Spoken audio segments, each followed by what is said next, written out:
But first, maybe I didn't mean to start out the conversation comparing it to Hillerman, but that's actually really important. That this the first book ever written kind of in that genre by like a Dene woman. Uh, and I think that's why it's such a landmark contribution to like Dene literary history, or the Dene literary tradition, just because Hillerman has taken up so much space for so many decades.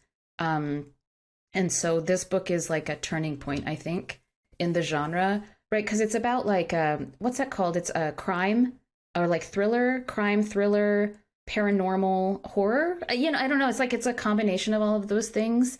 Um, and in a way, they think that Hillerman's books, because he was really obsessed with witchcraft all the time and things like that, as central to the stories he was telling about crime and murder on the reservation. And so, yeah, that maybe that's part of the reason why this book has been so well received, because it really is a turning point in terms of like how it's received by Dene people. I was just asking Elena if she had read any reviews or if there were any like Navajo or Dene reviews of the book yet.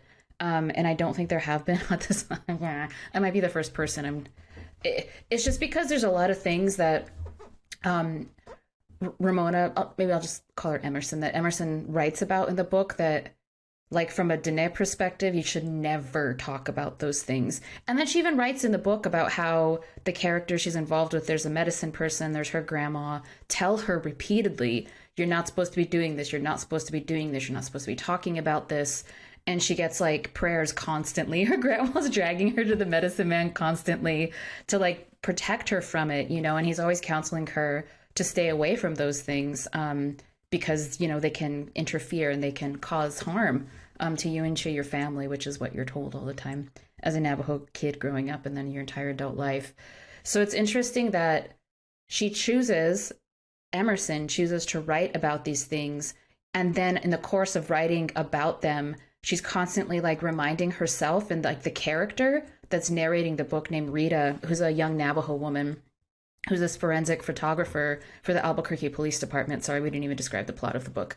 But is constantly telling herself and reminding her like that she's not supposed to be doing this, even as we're like following her through this really harrowing experience of murder and death and ghosts and evil. And it's multi-layered. All of the things you're not supposed to talk about, honestly, as a Navajo person.